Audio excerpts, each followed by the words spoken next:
Así que bueno, vamos a abrir en Lucas, ¿no? Lucas 14 o 15, ¿la cuál era? Es peligroso. El predicador te pregunta, yo vino. ¿A qué vino este? Uy. Claro. Y bueno, no va a ser ni la última vez ni la primera que pase, pero bueno, ¿qué va a ser? Así que bueno, vamos a Lucas 15, capítulo hermoso. Todos seguramente ya lo conocemos, algunos, quizás otros no, pero bueno, es un pasaje hermoso de Lucas 15, donde el Señor va a hablar de la oveja perdida, de la moneda perdida y del hijo perdido, ¿no? Que vuelve a la comunión del Padre. Así que bueno, Lucas 15, capítulo 15, versículo 1. Dice, se acercaban a Jesús todos los publicanos y pecadores para oírle. Y los fariseos y los escribas murmuraban, diciendo, a los pecadores recibe y con ellos come. Entonces él les refirió esta parábola diciéndoles, ¿qué hombre de vosotros, teniendo 100 ovejas, si pierde una de ellas, no deja las 99 en el desierto y va tras la que se perdió hasta encontrarla? Y cuando la encuentra, la pone sobre sus hombros y al llegar a casa reúne a sus amigos y vecinos diciéndoles, gozaos conmigo porque he encontrado mi oveja que se había perdido. Os digo que así habrá más gozo en los cielos por un pecador que se arrepiente que por 99 justos que no necesitan de arrepentimiento. Y acaba la segunda parábola que el Señor les cuenta, dice, ¿o qué mujer que tiene 10 dracmas, si pierde una dracma, no enciende la lámpara y barre la casa y busca con diligencia hasta encontrarla?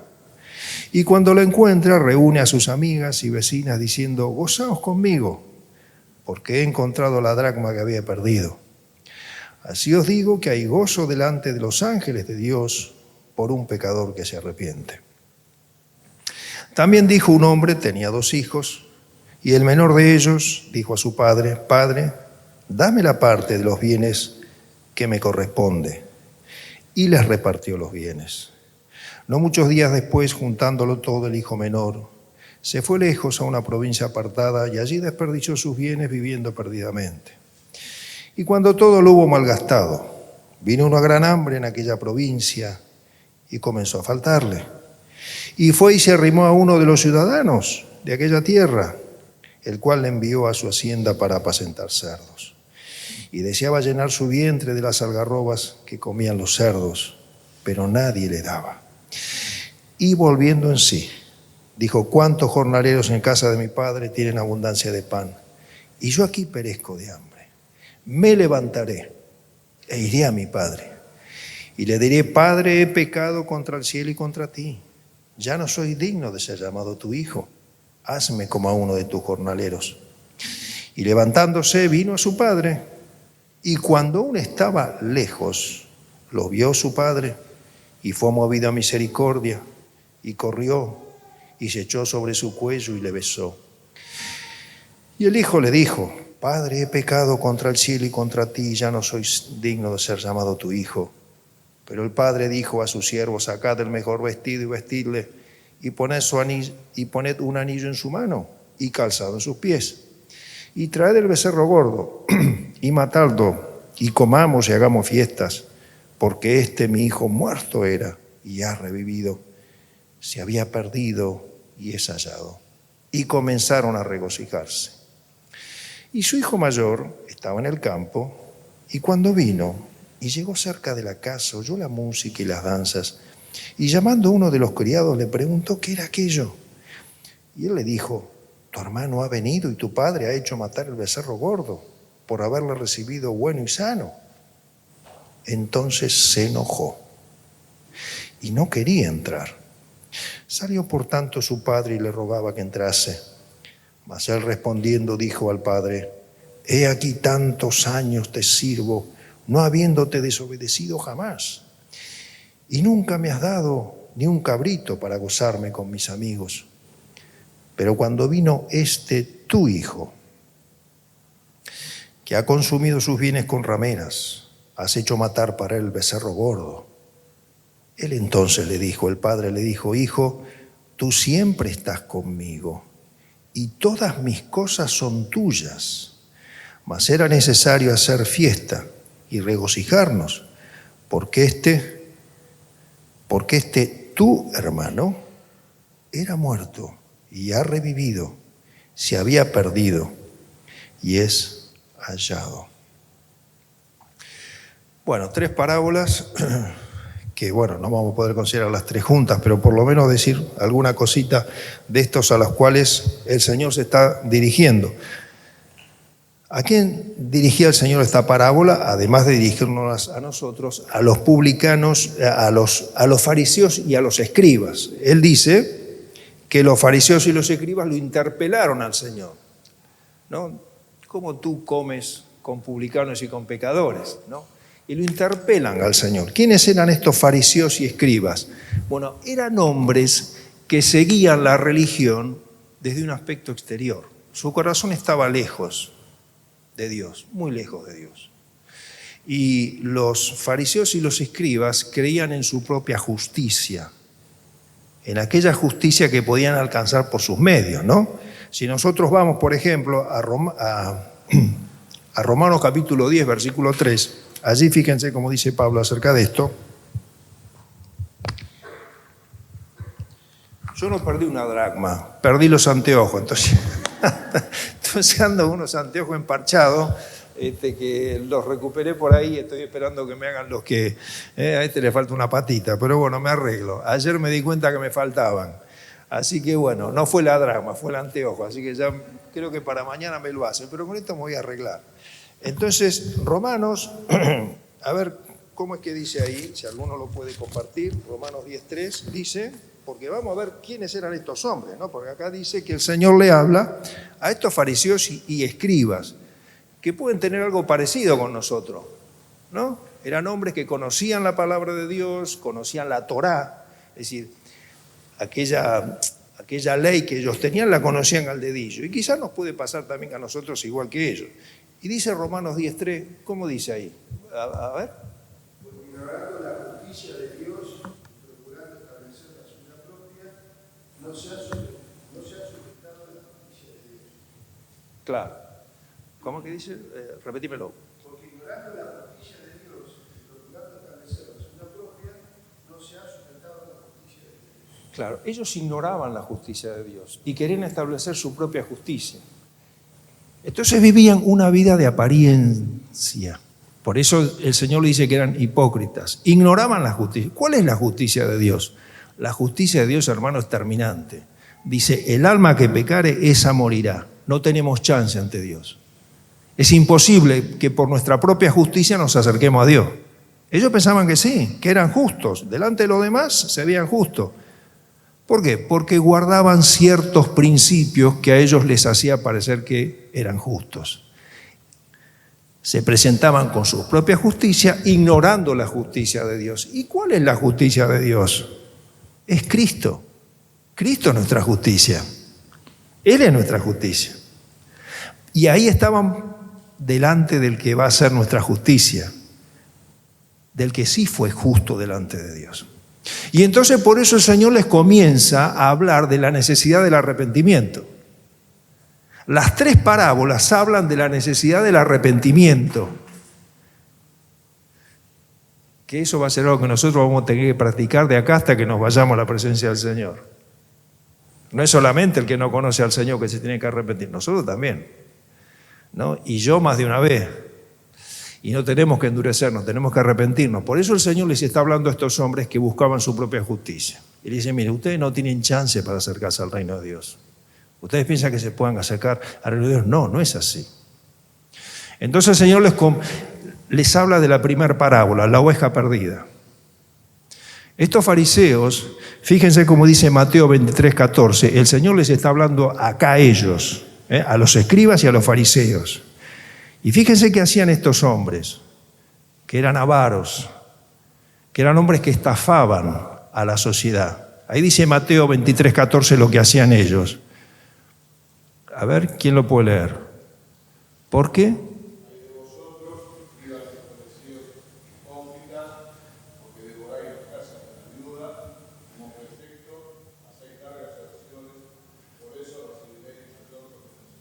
Devoráis las casas de las viudas. ¿Qué significa esto? Se quedaban con la propiedad. Iban, hacían oraciones con aquellas personas que tenían su propiedad y que no tenían herederos. Y bueno, creo que algo parecido con lo que puede pasar hoy, ¿no? Hoy hay muchos grupos que hacen estas cosas, ¿no? Van detrás del dinero de los hermanos. Bueno, eso hacían ellos. Y el Señor los conoce. Y le dice, ay de ustedes, que son avaros, que están atrás del dinero. Y entonces le cuenta la parábola de la oveja perdida. Y ellos no la podían entender. Dice, si yo tengo 99, ¿cómo voy a ir a buscar una que se me perdió? Pero el Señor va a buscar tras la que se le perdió, porque para Él es importante. Un hombre tenía 100 ovejas. Y cuando las va entrando al redil, las va contando, pasan por la vara, ¿no? Las va contando y dice, falta una. Y que la va a buscar. Ese es el Señor, que para Él es importante una oveja. ¿Y cómo termina el texto 7? Dice, os digo que así habrá más gozo en el cielo por un pecador que se arrepiente que por 99 que no necesitan arrepentimiento. ¿A quién le dirige esto? A los fariseos y escribas, que pensaban que no tenían que arrepentirse. No tenían nada para arrepentirse ellos, ¿no? Sí, el Señor dice, sí, tenés mucho para arrepentirte. ¿Hay 99 justos que no necesitan arrepentimiento? No, imposible. No, porque dice Pablo que no hay justo ni aún uno. El Señor les está haciendo ver que ellos creían que eran justos, pero necesitaban arrepentimiento. ¿El único justo quién fue? El Señor. El Señor fue justo en esta tierra. Él no necesitó arrepentirse nunca de nada. Pero no hay 99 justos que no necesitan arrepentimiento. Todos necesitamos arrepentimiento. Ellos creían que no lo necesitaban. Por eso eran soberbios. Eran soberbios. Y entonces cuando no nos arrepentimos, ¿qué significa eso? Que somos soberbios. Que somos soberbios. Que nos parecemos a los escribas y a los fariseos. Porque cuando nos ponemos bajo la lupa de Dios, siempre tenemos cosas que aclarar delante de Dios. Siempre. Siempre. ¿No? Porque Dios todo lo ve. Y ellos pensaban que eran justos más que los demás. Por eso el Señor les cuenta esta parábola de la oveja. Pero después le cuenta la parábola de la dracma, de la moneda. Y dice, ¿qué mujer, no, que pierde una dracma, no enciende la lámpara, barre la casa hasta que la encuentra? En aquel tiempo, las monedas no eran tan frecuentes entre la gente pobre.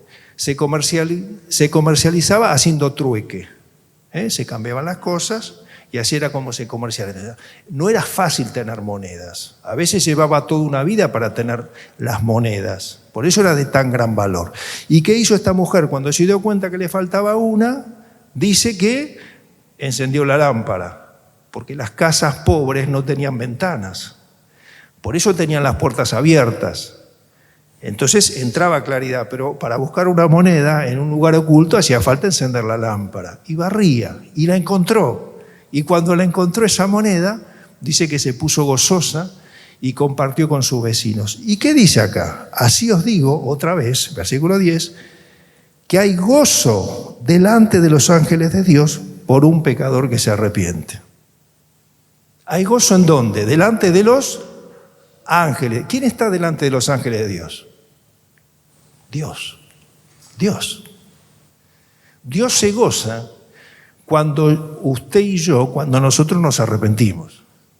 Dios se entristece cuando yo no me arrepiento. Dios se goza, se alegra. Y ahí está el gozo de Dios. Y después llegamos entonces a la parábola del hijo pródigo. Y en esta nos vamos a tener un poco más. Dice aquí que un hombre tenía 2 hijos, ¿no? Y el menor de ellos le dijo a su padre, dame la parte de los bienes que me corresponde. ¿Y cómo dice el texto? Y les repartió los bienes. tanto al hijo menor como al hijo mayor. El hijo mayor era el primogénito, era el que tenía todo el derecho, derechos importantes en cuanto a la familia, y él también recibió su parte. Nos cuenta la parábola que el hijo menor, tomando esa parte, después dice que se fue a una provincia apartada. Evidentemente, la situación ya la venía pensando, no es como cuando nosotros pensamos hacer las cosas que a Dios no le agradan, ¿no? No es que, pequé, desobedecí. No, ya lo estuvimos pensando. El hijo menor ya estaba pensando esto. Ya estaba pensando que con ese dinero se iba a ver lejos, donde nadie lo podía observar, donde el padre no lo iba a observar, y podía vivir una vida totalmente de disolución. Y a veces nos pasa así, ¿no? Nosotros pensamos que, bueno, si cometemos alguna macana, nadie nos ve. No, pero Dios nos ve, ¿no es cierto? Claro que sí, Dios siempre nos ve en todo lugar. Bueno, le pasó lo lógico, dice, ¿no? Cuando todo lo hubo malgastado, vino una gran hambre, versículo 14, en aquella provincia, y comenzó a faltarle. Y fue y se arrimó a uno de los ciudadanos de aquella tierra, el cual le envió a su hacienda para que apacentase cerdos. Esto para un judío era algo tremendo. El cerdo era un animal a lo cual ellos no aceptaban en absoluto. Sin embargo, este judío tuvo que ir a cuidar cerdos, ¿no? Dice, y deseaba llenar su vientre de las algarrobas que comían los cerdos, pero nadie le daba. Ahora, hermano, nuestro corazón es igual. No somos distintos, es igual. Nuestra naturaleza caída es igual. Nuestra naturaleza caída no quiere obedecer a Dios. Quiere obedecer al pecado, por eso pecamos. Y el pecado es atractivo, y claro que es atractivo. A la naturaleza caída es atractivo. Pero el diablo siempre nos oculta las consecuencias, lo que va a pasar. El hijo menor pensó que le iba a pasar fenómeno, ¿no? Pero cuando le empezó a faltar, y bueno, ahí vino el problema. Y el mundo paga de esta manera, porque después dice que quería que lo ayuden y nadie lo ayudaba. El pecado produce soledad y produce aislamiento y tristeza a un verdadero creyente, ¿no? Si no somos creyentes, bueno, no va a pasar nada, vamos a ser uno más, pero cuando nos alejamos del Padre, no va a pasar esto. Y ojo, no hace falta irse al mundo, puede ser que estemos en la congregación y estemos lejos del Padre, a veces nos pasa, ¿no? Bueno, pero la cuestión es esa, entonces dice, comenzó a faltarle, y el versículo 17 dice, volviendo en sí. ¿Qué significa este volver en sí? Volvió la cordura a su corazón. Fíjense cómo dice Deuteronomio, ahí tenemos Deuteronomio 32, 5, 6, porque ¿qué es irnos de la casa del Padre, irnos de la comunión? Acá dice volviendo en sí. ¿Qué significa ese volver en sí? Bueno, volvió la cordura, volvió en sí, volvió la cordura. Esto nos pasa después de haber pecado, ¿no? Decimos, Señor, ¿qué cometí? ¿Qué locura hice? Bueno, a Israel le pasó lo mismo. Fíjense cómo dice allí en Deuteronomio 32, 5 al 6. Dios está hablando de su pueblo. A ver si alguno lo puede leer. 32 del 5 al 6.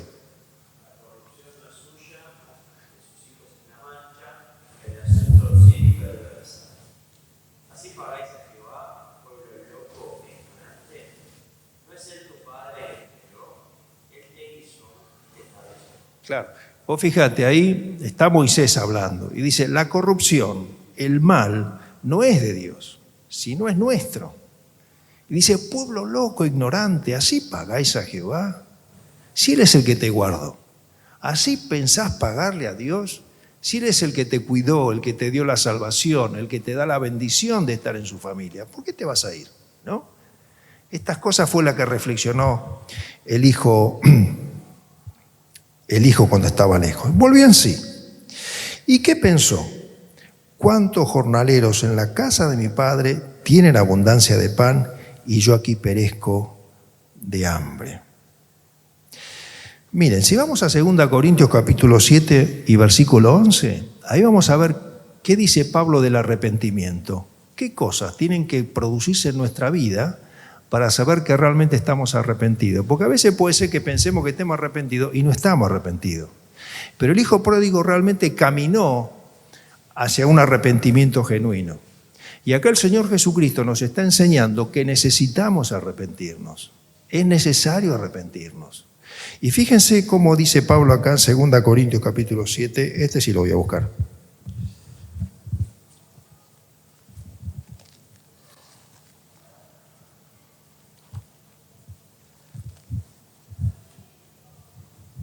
Ahí estamos. Desde el versículo, bueno, acá había una situación de inmoralidad, etcétera, ¿no? Un hombre que se arrepintió. Un hombre que se arrepintió, así como el hijo pródigo, como David, después que pecó. Bueno, y acá el apóstol Pablo dice, versículo 10, dice, porque primero tiene que haber tristeza. Si nosotros creemos que realmente nos arrepentimos, nos tiene que causar tristeza, ¿no? Ese volver en sí tiene que causar tristeza. Entonces Pablo dice de este hombre que se arrepintió y de los hermanos, por supuesto, que también estaban en esto, dice, porque la tristeza que es según Dios produce arrepentimiento, pero para salvación. De que no hay que arrepentirse, pero la tristeza del mundo produce muerte, ¿no? Ahí está la diferencia entre una persona que se arrepiente, un creyente, y una persona que no es creyente. Una persona que se arrepiente y es creyente, dice, produce bendición, produce salvación. Porque aquí, esto mismo de que hayáis sido contristados, entristecidos según Dios cuando pecamos y nos entristecemos, dice, ¿qué produjo primero? Solicitud. Si vos estás arrepentido de algo realmente, y yo estoy arrepentido de algo, vamos a querer solucionarlo. Fue lo que dijo el hijo pródigo. Dice, entró en sí, ¿qué hizo? Me levantaré e iré a mi padre. Tuvo una acción, ¿no? Si yo tengo una situación con un hermano o una situación en alguna situación, no sé, con tu esposo, con tu esposa, en tu trabajo, lo que sea, uno tiene que poner solicitud para solucionar la cosa, si no, no estamos arrepentidos. Ellos dicen, ¿hubo qué? Solicitud. Después produjo en vosotros la defensa. Ahí hay una actitud de corazón que tuvo el hijo pródigo. Cuando nosotros pecamos, no defendemos el mal, no aprobamos el mal, ¿no es cierto? Y sí, nos gusta el pecado, nos atrae. El hijo pródigo dijo, bárbaro, me voy, me gasto todo el dinero, la paso bien, después se dio cuenta que hizo mal. Entonces, cuando hay arrepentimiento, defendemos el bien otra vez, decimos, Señor, ¿qué hice? ¿No? Así fue como dijo él, en la casa de mi padre hay abundancia de pan, ¿qué hago acá? Perdí el tiempo. Bueno, qué defensa del bien, dice Pablo a estos hombres que se habían... ¡Qué indignación! La indignación contra el mal. Ya el mal no nos atrae. ¿Por qué? Porque nos lastimó. Porque entendemos lo que hemos hecho. El hijo pródigo cuando vuelve, dice, pequé contra el cielo y contra ti. El pecado es contra Dios y contra los que nos rodean. Es contra Dios y contra los que nos rodean. El hijo pródigo dijo, me voy a la provincia, peco, vivo de cualquier manera, ¿quién me va a ver? No, va a traer consecuencias. Y hay indignación por eso, tiene que haber indignación. ¿Y qué más dice? ¿Qué temor? Bueno, cuando no estamos arrepentidos no tememos a Dios. Cuando pecamos no tememos a Dios. Dice Salomón que con misericordia y verdad se corrige el pecado y con el temor de Dios, los hombres se apartan del mal. Cuando yo peco, y hablo en primera persona, no estoy hablando con usted, cuando yo peco, no temí a Dios. Bueno, entonces dice, volvió a tener temor de Dios. ¡Qué ardiente afecto! ¿Qué significa esto? Recordar de dónde caíste. Recordar la comunión que tenías antes con Dios. El hijo pródigo le pasó eso. Dice, ¿cuántos jornaleros en la casa de mi padre en abundancia? Tenía un ardiente afecto por lo pasado. Recordaba el tiempo de comunión en la casa del Padre. No le faltaban las cosas, tenía todo. Bueno, ahora lo había perdido. El ardiente afecto tiene que estar en el arrepentimiento. ¿Y qué más? ¿Qué celo? El celo significa que tiene que quedar todo aclarado. A Dios no le podemos decir un par de... No, todo aclarado, Señor. Yo quiero que se aclare toda la situación. Al que ofendí, con la plata que me quedé, bueno, todo tiene que estar aclarado. Yo quiero que se solucione todo. Ese celo para que las cosas se aclaren totalmente. Cuando hay arrepentimiento tiene que estar. ¿Y qué dice además?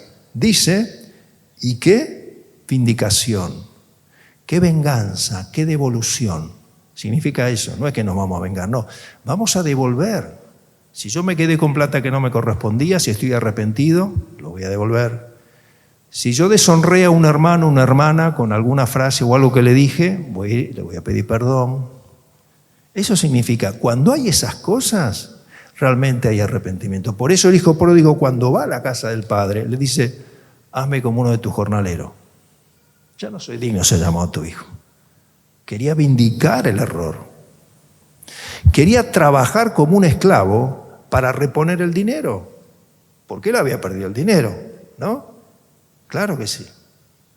¿Y qué pasó? Bueno, me levantaré e iré a mi padre y le diré, Padre, he pecado contra el cielo y contra ti. El pecado no es aislado. Cuando pecamos, tengamos en cuenta que no solamente contra Dios, sino contra los que nos rodean, contra ti, he pecado contra el cielo y contra ti, y ya no soy digno de ser llamado tu hijo. Vengo a vindicar lo que robé, lo que desperdicié. Bueno, levantándose, vino su padre. Y yo imagino el hijo pródigo, ¿no? Cuando va caminando a la casa del padre repitiendo, ¿no? Para acordarse, Padre, pecado contra el cielo y contra ti, ya no soy digno, ¿no? Repitiendo lo que le iba a decir al padre. ¿Y qué pasó? Dice cuando el padre lo vio de lejos. Y eso significa que el padre lo estaba esperando. Al padre no lo tomó de sorpresa, estaba mirando seguramente en el camino y ve allí venir la figura desaliñada de su hijo, con el olor al chiquero, con el barro encima. ¿Y qué hizo el padre? Lo abrazó y lo besó. Lo besó así maloliente como estaba, ¿no? ¿Y qué figura de Dios? Es así. Él tomó nuestros pecados, toda nuestra vergüenza y se hizo maldito en la cruz. Todo aquello que a nosotros nos avergonzaría, yo me avergonzaría muchísimo si ustedes se enterarían de mis pecados. ¿A ustedes no? Y sí. Bueno, ¿el Señor qué hizo? Los cargó sobre él.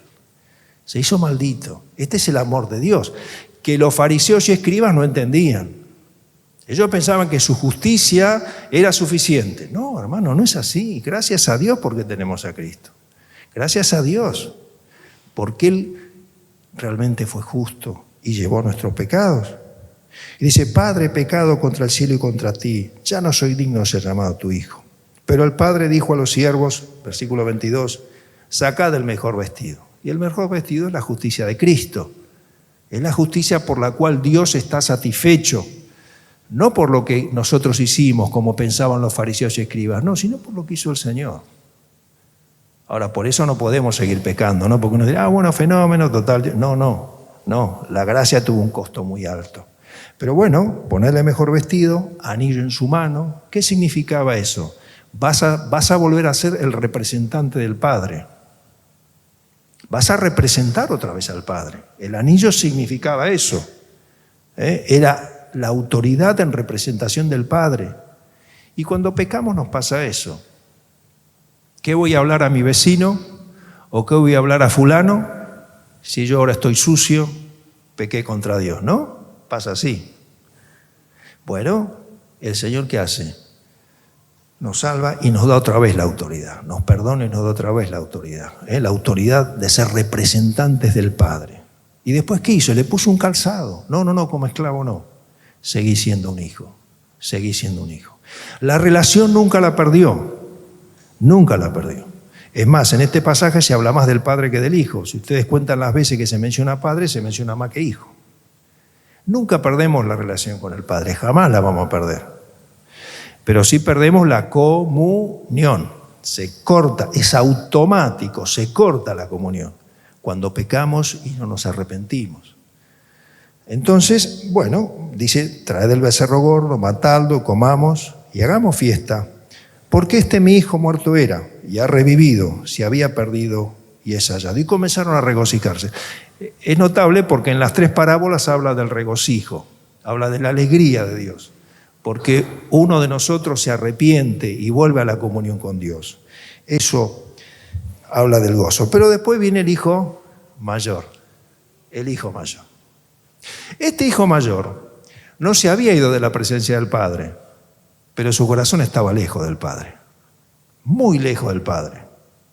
Estaba ahí con el Padre, pero su corazón estaba lejos del Padre. Cuando se imaginan, estaría en el campo haciendo los trabajos que había hecho siempre, y llega al lugar, escucha la danza, escucha la fiesta, el regocijo, va y le pregunta a uno, ¿qué pasa?